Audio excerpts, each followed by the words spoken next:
So this is Big Priest, and I've been seeing more Big Priest recently. It is unfortunate that our Mutanus did not hit a minion. That means it's a handful of spells. And our opponent's board is about to grow here with the double Vargoth. Behold! Very, very scary board. It needs to be dealt with. And Zephyrus says hello. And we have Hagatha's Scheme. That also would have dealt with the board. But Zephyrus allows me to clear their board and maybe keep 2 of my minions on board. Okay. So could this be the comeback chance that we need? We know they have a handful of spells. That is pretty scary. But we have Flurgle and Toxfin to clear another board. But oh dear lord, that is 3 Prophet Velens on the board. I have a feeling that we are just dead. 40 damage Mind Blast. Wow. So Big Priest with Prophet Velen and Mind Blast, that really does feel like a blast from the past. Okay, what deck are we playing today? This is Reno Shudderwock Shaman again. But this version of the deck is different to the versions that I've played over the last few weeks. This deck runs, first of all, 2 copies of Ice Fishing. So it is the only duplicate card run in this deck. Why would you run 2 copies of Ice Fishing, you ask? Well, normally in Shudderwock Shaman, you'd be running the Flurgle Toxfin combo, and you'd run 1 copy of Ice Fishing to draw both of those Murlocs, which often is a guaranteed board clear. But in this deck, there's other Murlocs too. We have Mutanus in this deck, and we have Sir Finley.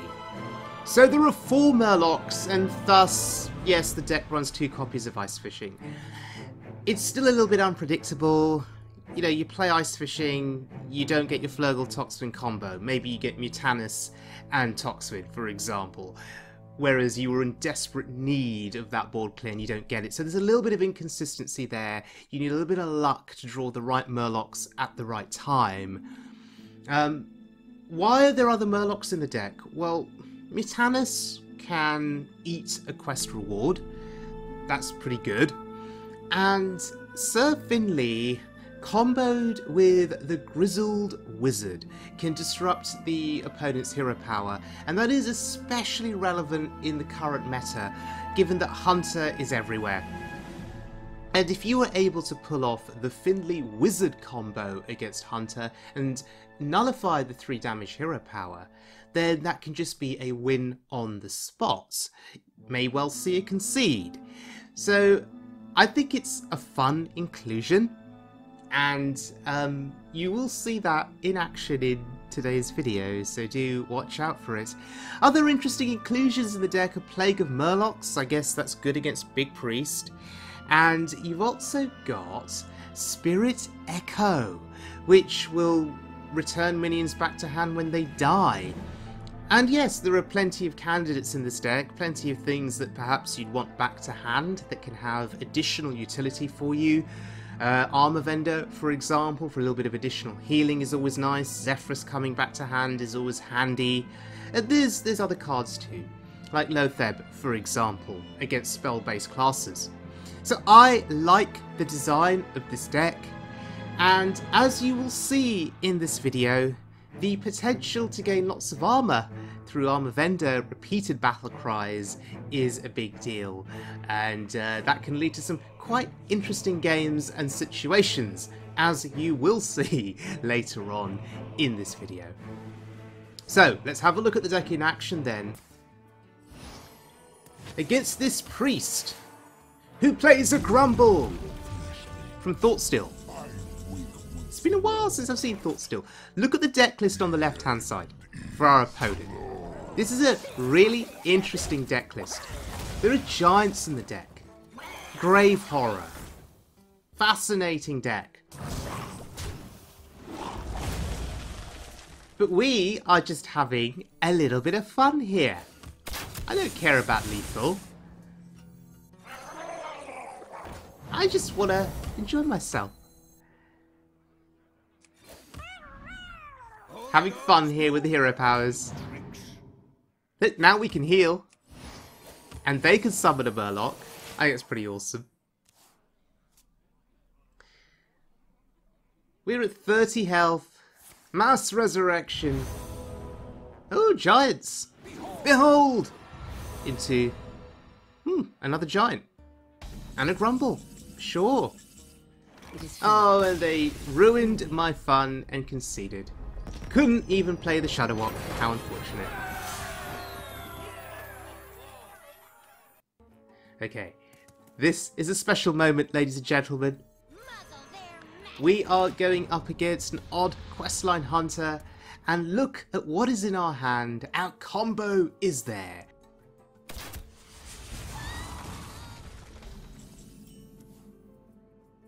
So we can disrupt and remove their hero power.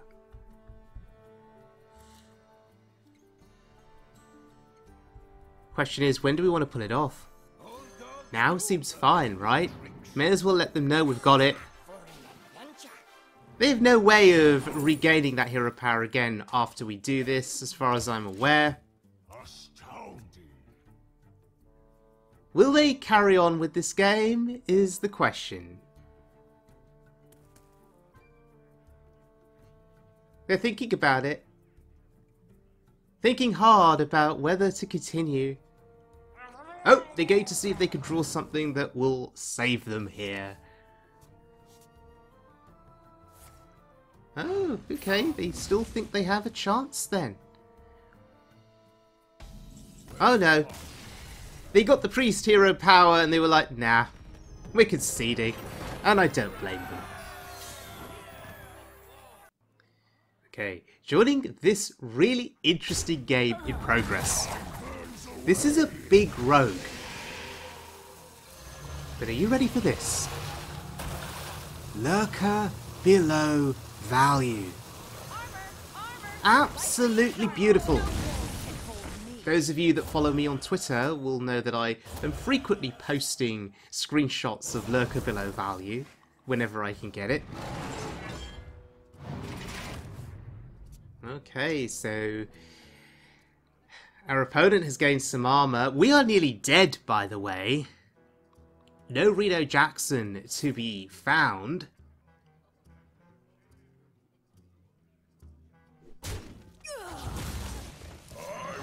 And our opponent is just getting this incredible Kargath value here. I'm a little bit envious of them. And they're going to get it again through Zola.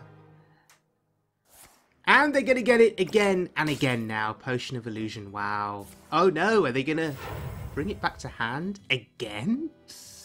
And again. There we go. So, our opponent's armor count is going to be insane in this game. Oh, hello. Bit late to the party there, Reno Jackson. But at least he's arrived. That's the key thing. Nature waits for no one. Otherwise, I'm not sure what we would have done. Right, gonna be rich. And that is the key with Reno decks, just getting Reno at exactly the right time when you need him. You need a little bit of luck to make that happen. But I don't know if that luck is going to save us here, because we are going to get bullied by these massive Kargath primes. Ouch, 10 to the face. That hurts. Yeah. Trading into the armor vendor. They don't want to leave that on board. They don't want that return to hand multiple times.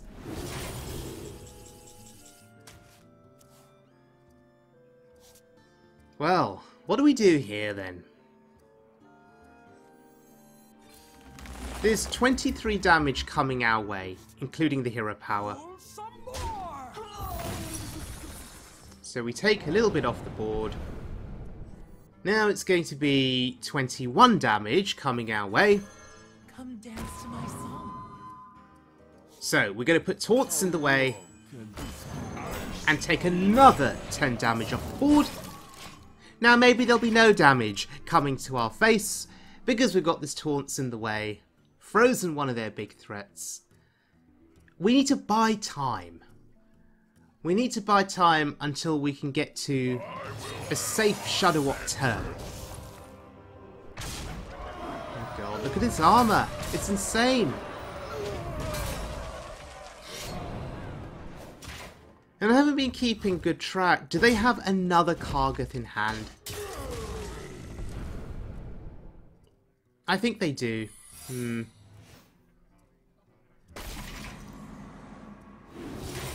Interesting. Oh, there he is. There's the Shudderwock. So, let's take a cCrZEDtZgDvZkD out of play then, right? Let's use the Mutanus. Or if we trade first... Okay, now they get a cCrZEDtZgDvZkD to hand. Let's see if we can get that cheaper cCrZEDtZgDvZkD targeted.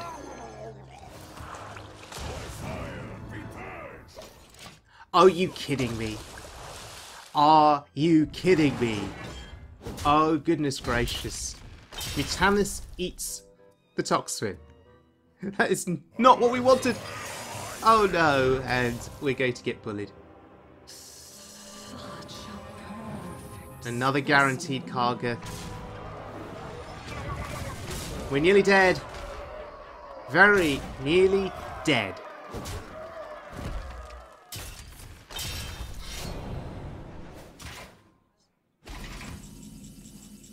Cornelius Roame.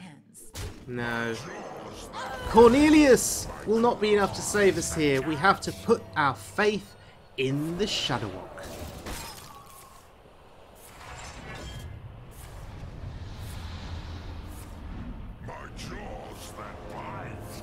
Okay, we get a Shudderwock back to hand. That's a big deal. A little bit of lurker value. Okay, that's fine for Mutanus. Both of these Shudderwocks are clearly going to die here. Oh, there's the other cCrZEDtZgDvZkD.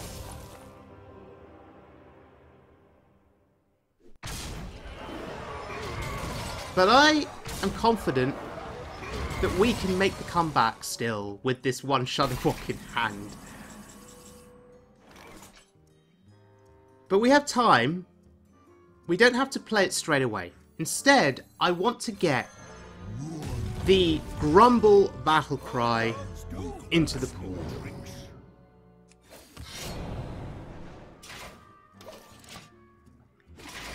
So they have 22 damage, including the hero power and the dagger. That's okay.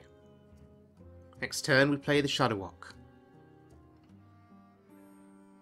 Or we could Hagatha's Scheme, depending on how things go. And yeah, 5 damage to the board. So if you trade the 10 health cCrZEDtZgDvZkD into Grumble, maybe Hagatha's Scheme will be our best option. I still want to see what else they commit to the board. Secret Passage means they're looking for options.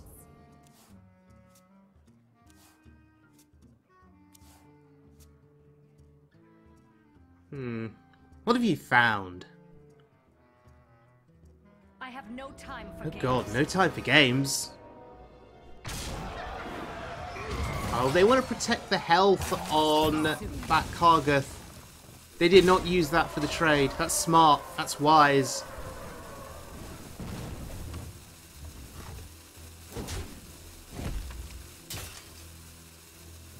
Alright. We need to remove Sylvanas. I think that's an absolute must. So, Hagatha's Scheme here is, well, removal for 1 minion. That's fine. And I'm just getting the Barista Battlecry in the pool. Now you could argue that I could have kept the Barista back in hand, played the Shudderwock, got some Shudderwocks on board, and then replayed the Barista at a later point. But just happy to get it in the pool, and just happy to get her on the board, I think is fine.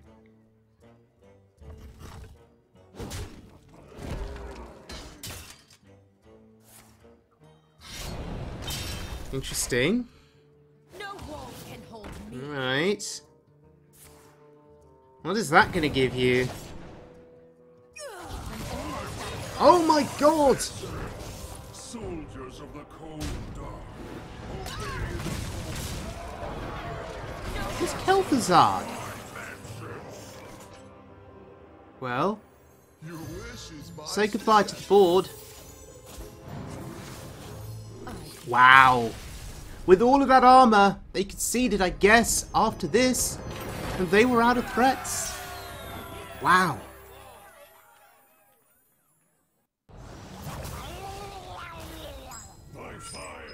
Okay, it's time for Shaman here. And, what do I want to keep? I guess it depends on what kind of Shaman it is.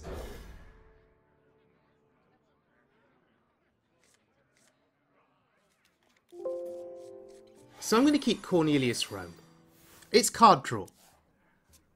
And it's rare for me to get value from Cornelius. So I want to keep him and play him, just to get the card draw value. So the quest has been played, I guess this is a race, perhaps?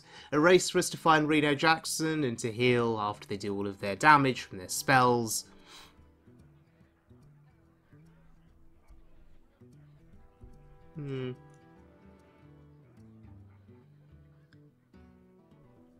Thinking. Okay. Thinking into a hero power, sure. Question is, do I want a hero power or do I want to play ice fishing here? I'm going to go with the ice fishing. I just want to gather Murlocs as quickly as I can, knowing that there are 4 Murlocs in this deck. Now at least here we have managed to get the Flurgle Toxfin combo, which is a big deal. Although we've given information to our opponent now, who probably suspects that we have it. This slow start from me, though, is scaring me a little bit. It won't be until next turn when I can actually develop something good on the board, in terms of coining out Lotheb.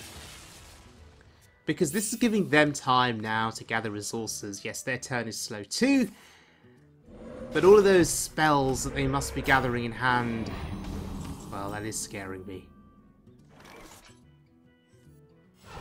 Right.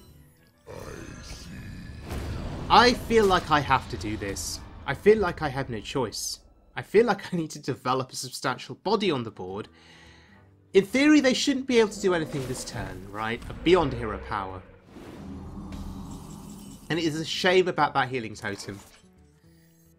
Healing their taunt totem. Because now that is 5 damage that could not go face. However, I have another Lotheb in hand, and I'm feeling pretty good about that. Could you repeat that? Having Mutanus is also a big deal, assuming that we can get their questline reward sniped.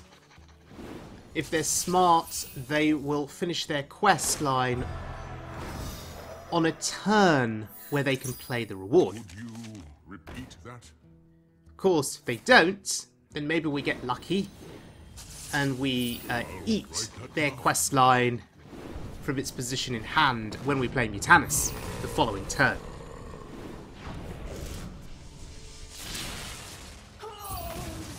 Wow, look at them go.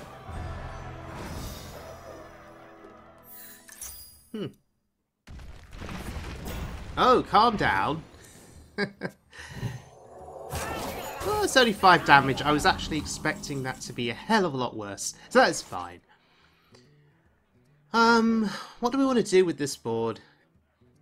Is it threatening enough for a scheme? Well, that's next turn. So I'm going to stall again. Lotheb, hopefully, does a little bit of work here and limits the value they get from their frog. Let's see how many spells they can actually cast this turn.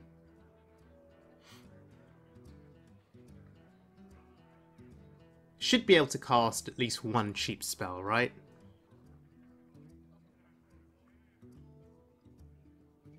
But hopefully that is it, just 1 spell. Thinking. Beaked lightning. Huh. Well, it's quite a sacrifice just to get rid of the Lothar. The question is, do we need to kill the frog? That is the question. Do I need to invest Hagatha's scheme here? Or can I continue to wait? How scary is that frog? They are getting close to their reward. On the side of my face.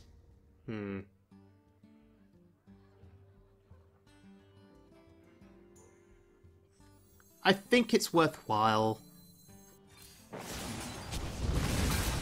Otherwise, this is a slow turn for us.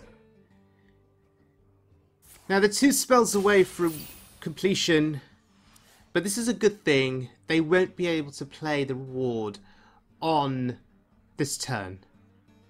So we will utilise the Mutanus next turn, hopefully, if they do complete their questline here. Yeah, they do. Okay, great. Happy days. They are 1 mana off being able to play that reward. Now let us hope our Mutanus actually hits the right target and not some random minion in hand. Do we get lucky? Yes, we do. Yes, we do. Now, if we had 9 mana, we could have also tried our luck with Dirty Rat on the same turn. But I'm feeling a lot safer now. Even seeing that frog on the board, which would usually be enough to instill panic in me. I'm feeling a lot happier now, given that Mutanus play. And once we draw into Reno Jackson, I think we'll be absolutely fine. Although in the meantime, we do have Healing Rain, so we will still heal. I think we're going to need to at this rate, because our face... Oh my god, are we actually dead? No, we're not. Okay. We carry on at 9 health, but what is coming? Oh, a Yogg. Okay. That could have been a hell of a lot worse from Charged Call, and look who has shown up in hand. It is Reno Jackson. He's here to save the day.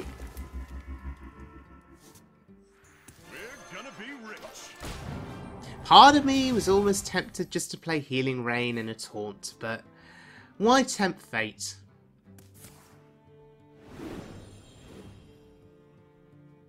I'm just going to assume that they won't have enough damage here to kill us. Looks like they're going to draw through their entire deck pretty much. Oh, no more draw. Okay. Oh, Charge Call again, and what is coming this time? Will it be a Colossus? Oh, it's a Yogg. Again. Sure. That could have been a hell of a lot worse. I am used to seeing Scrapyard Colossus from Charge Call.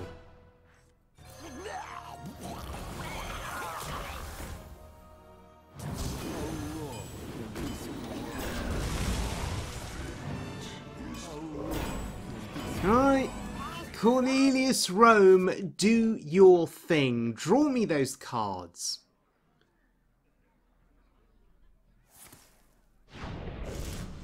Well, that is Precious Burn hitting a minion and not my face. I'm happy with that.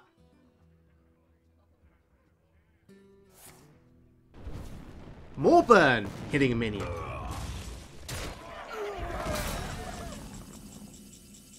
Yeah, they know it's over. They know it's over.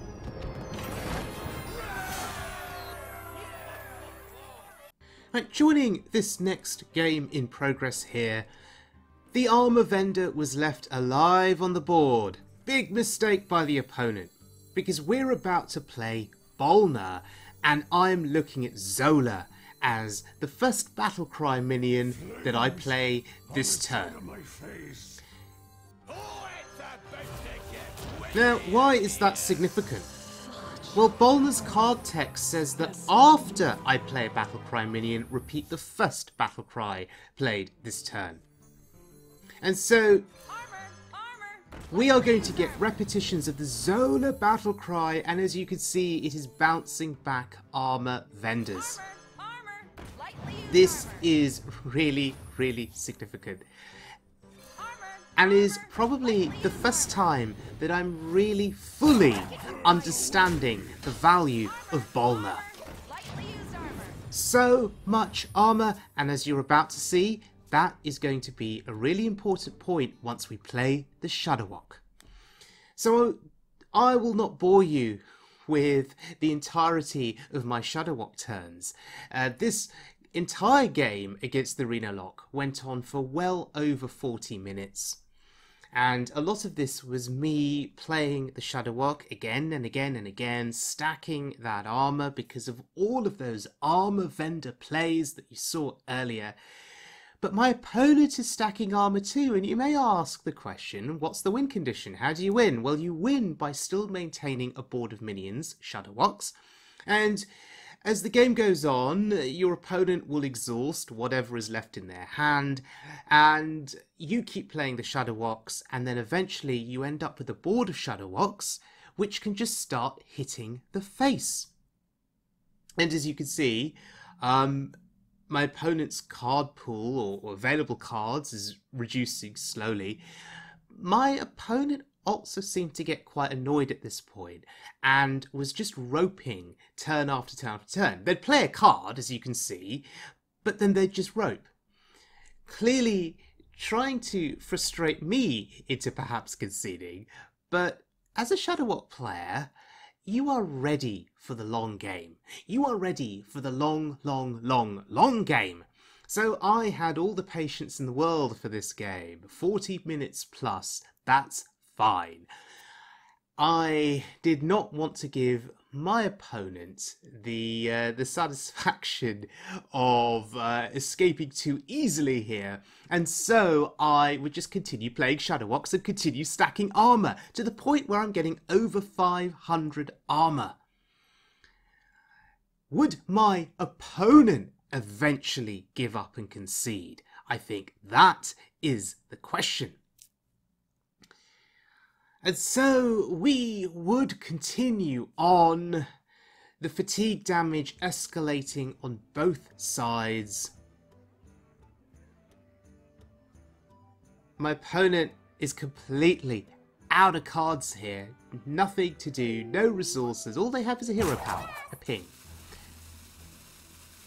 And they're still roping because they're still annoyed. Now, at this point in the game, I was being sensible. I'd stopped playing Shudderwocks because I guess I didn't want to prolong the game for that much longer. The plan now is to keep these 3 Shudderwocks on the board and keep sending them face each turn. That is 18 damage from the Shudderwocks, plus 1 from my hero power. And that is 19 damage from my side, plus the ever-increasing fatigue that they are taking. And as you can see, there is a difference in our armor counts. I'm at 458, they're at 223. So they will lose the fatigue battle. All they have is a hero power with a ping. That's all they can do. And as you can see, they've been pinging my Shudderwocks. So if they keep this up for long enough, eventually they will kill 1 or 2 or maybe 3 of my Shudderwocks. But if they do that, I'll just play some more. But yes, my opponent happy to consistently emote me. They're clearly unhappy, clearly pissed off, and yet they continue in this game. They do not concede. So I guess at the very least I can respect them. They think they're wasting my time. Actually, I'm wasting their time. That's how I view it. If they will not concede at this point, and if they're going to continue roping me.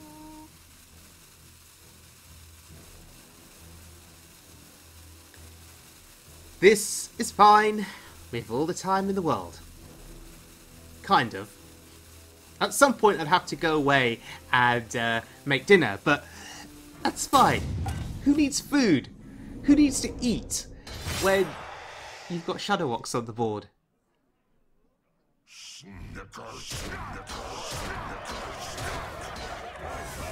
Very, very, very satisfying.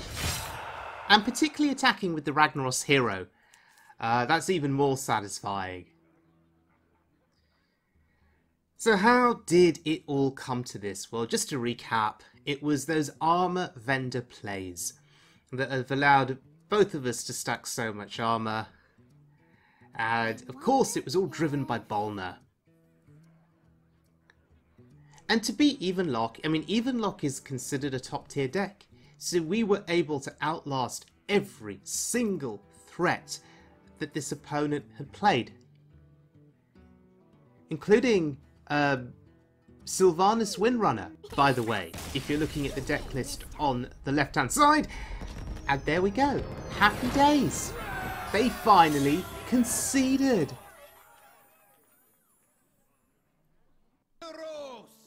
Versus Roame. Alright, let's go back to a bit of normality then. Hopefully this will not be a 40-minute game. We shall see. I'm keeping Reno Jackson, I'm keeping an ice fishing, I think that sounds sensible. And the Glacial Shards and the Chain Gang will fill out my other turns, that's absolutely fine. Of course, it'll all be dependent on what kind of shaman this is. Could this be another Shudderwock Shaman? Unlikely, I've not been facing many Shudderwock Shamans on my climb. It's always been Quest Shaman, or Quest Line Shaman, so having Reno in hand will be super helpful in that case. Basically, we'll just heal after they do loads of damage. Heal to 30, and then they've got to do all that damage all over again from their spells. So, come on opponent, wake up, it's turn 1, play your quest line, and let's move on. Oh, okay, so no quest line. My shaman opponents prior to this had been questline shamans. But they are still going with overload effects. This is interesting. Storm's Wrath? Huh.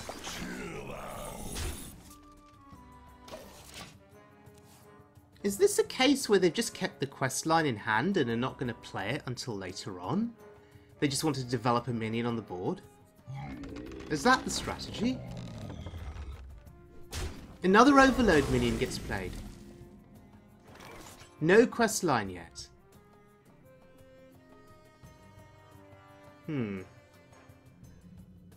So we've got a few choices here in terms of what we could do. I value the card draw. Oh, that for 0 is fine. Okay. So that is quite a significant turn for us in terms of drawing resources. It is great to note that we have the Flurgle Toxwing combo for a big board. But is it a big board that I need to worry about in this game? Is it spells to the face that I need to be anxious about, cautious about?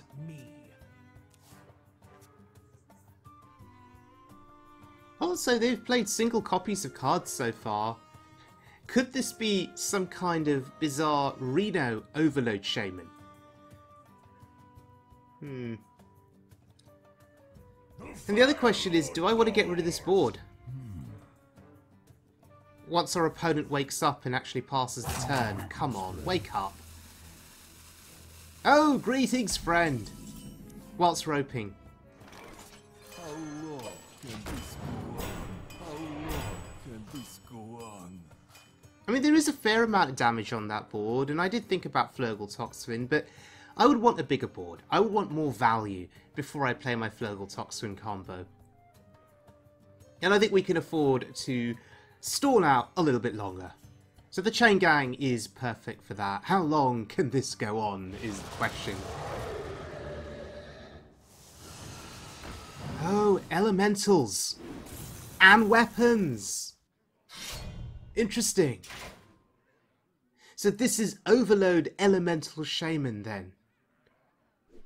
Still playing single copies of cards, so still could be a Reno deck.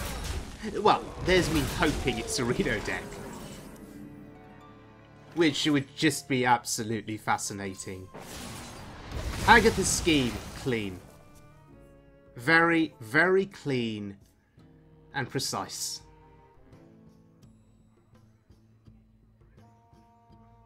Meanwhile, Reno Jackson sitting comfortably on the left side of my hand. You fight me, you get burned. I suspect I may need to use him soon. We are still taking a lot of damage. And with that Wind Fury minion on board, I don't know. That scares me. For some reason I think they're going to buff it. Your wish is my suggestion. Alright. Let's get rid of the weapon. This is a massive use of resources on that one turn. You could argue that it was absolute overkill on my part. My argument here is it's given me board presence. It slowed the opponent down significantly.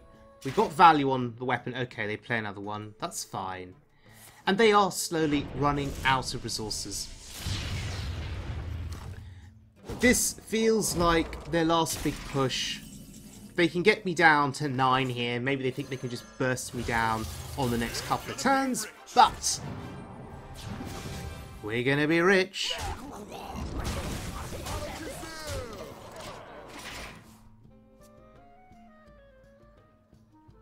Alright. Now you've got to do all of that damage all over again. Good luck with that.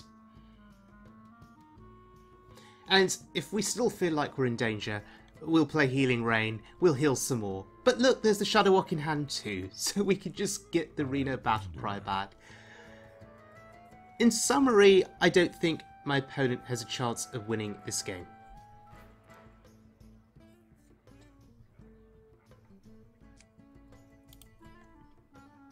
I believe this is just over then. Now if they would hurry up and play something, then we can proceed. It's turn 8 next turn. I can't play the Shudderwock. That annoys me. Because I would just like to play the Shudderwock.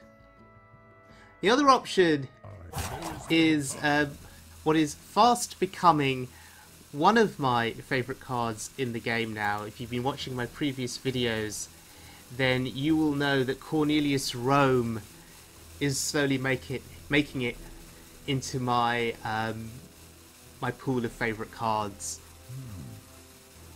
Is this a rage quit? Wow, it's a rage quit. Gosh, people just can't concede.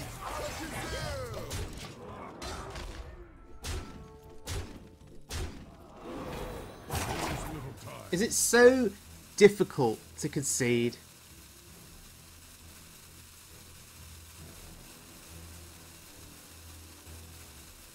Well, I guess it's easier to close the app, right, than it is to press a couple more buttons and then hit concede. Yeah. I guess from an efficiency standpoint, it's just easier to terminate the app, right? And not play any more Hearthstone.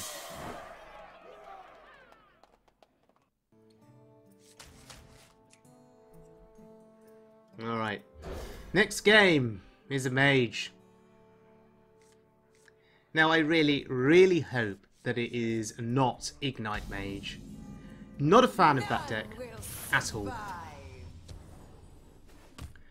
They complete their quest incredibly swiftly, and then you're just dead.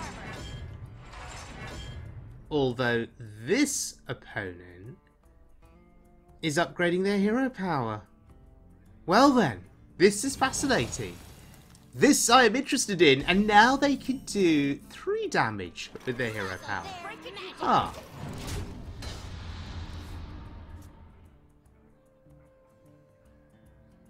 This is far better than taking on Questline Mage or Ignite Mage. Far better than taking on Freeze Mage or Secrets Mage. This is going to be far more interesting. Break it, you buy it. You know what I'm looking for? I'm looking for Grizzled Wizard. Because if I get Grizzled Wizard, then we neutralise that hero power. And then I suspect it will be game over. You saw it earlier in this video. We neutralised the Odd Hunter's hero power and it was pretty much an instant concede. If we do the same here, will we get a concede? If we do the same here with Grizzled Wizard and Finley, will I feel guilty? Clearly they are playing an off-meta deck, like me. And so I have more respect and sympathy for this opponent. Oh wow! Arcane Amplifier! On that basis, do I even want to play the Finley Wizard combo? I would feel bad, I think. I really would. Our opponent is playing what I can at least see is a fair Hearthstone deck, right? On par with my deck, perhaps. In terms of power level, maybe. Although it looks like they're going to be far more minion-centric as well, compared to me. Elementals. Oh my goodness, that hero power. Huh. That's dangerous. That hero power is dangerous. So what's my response? My response is to bounce an armor vendor.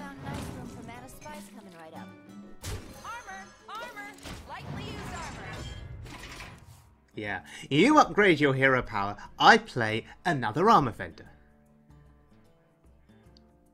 After all, we're looking to the Shudderwock turn, and one can never have too many armor vendors when you are going for your Shudderwock turn.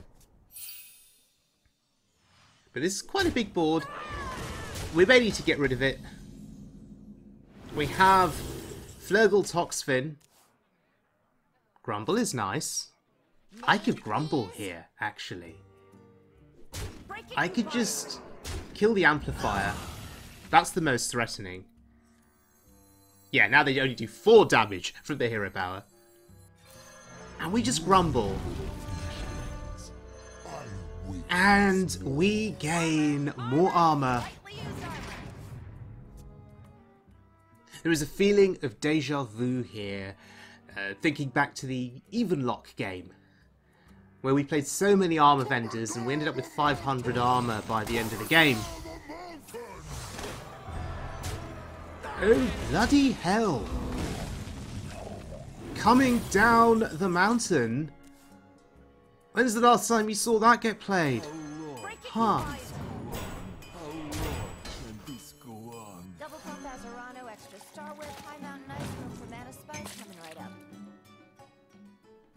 Look at the value here.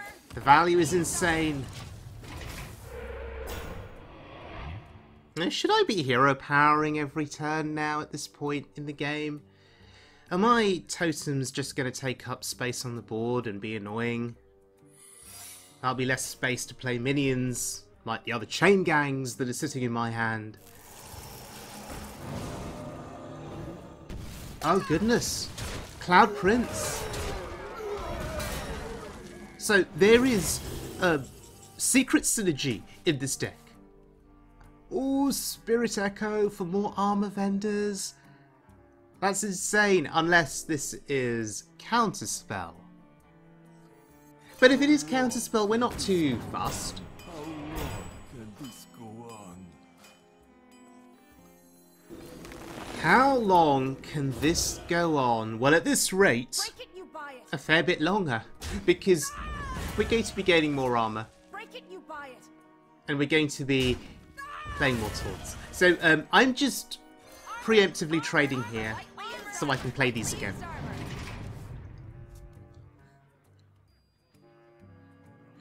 And now all of a sudden, that hero power is looking far less threatening. They can upgrade it all they want, but I'm just continuing to stack this armour, and I don't feel afraid at all. I'm more afraid of the board, specifically. But for that, we have Flurgle-Toxfin. Meanwhile, the Grizzled Wizard is nowhere to be seen.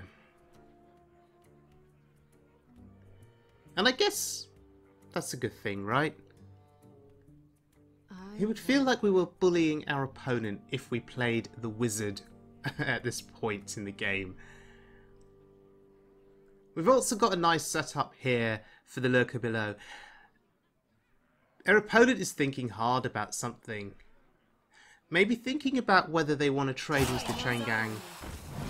Thinking they don't want to give me any more taunts, but they have a choice, they have to. Okay. Opponent has woken up. Oh, can you see it? Can you see it? That board is about to get absolutely decimated by the lurker below. Oh. Okay. Here we go. Test for Flame Ward. It's not Flame Ward. Oh. Beautiful entrance. Beautiful, beautiful animation. Beautiful sound effect. This has to be my favourite Hearthstone card when it comes to the aesthetics, the look, the feel, the sound, the animation. Although this lurker below is not golden. I'm sure I've got a golden one in my deck, and that was rude. That was my board clear. Oh, okay. They realise still there's no hope. Fair enough. Bravo, though. Bravo to my opponent. Alright, ladies and gentlemen. Glormagic's Shudderwock Shaman deck with multiple Murlocs and 2 copies of Ice Fishing. A bit different to the usual Shudderwock deck that I play. It's also got Cornelius Roame in it, which is another really interesting inclusion. I love this deck. I really, really do. It's worked out for me. And it's allowed me to traverse the diamond ladder from sort of diamond 10 to about diamond 7, and hovering between 8 and 7 is where I was at the end of this whole experience. And that is absolutely fine. A fun deck. It's a Shudderwock deck. In the honour of Cornelius Roame, we do have the Stormwind soundtrack playing in the background. And I'm looking for more opportunities to play Cornelius Roame. I absolutely love that card. I really, really do. And if you guys have got any decks that you know of that take good advantage of him, where he fits in really well, put the deck codes in the comments section below, and I would certainly be interested. So thank you very much for joining me, everyone. I hope you enjoyed this interesting video with the variety of clips that were in it. But the clips do prove that this deck can work on the wild ladder. It's off meta. You need a bit of luck. You know, if you're going up against Odd Hunter, you need to be able to get your Finley Wizard combo. If you're going up against aggro in general, you need Reno Jackson available or some kind of healing. So yes, you just need a little bit of luck, and some of us are luckier than others. That is worth noting.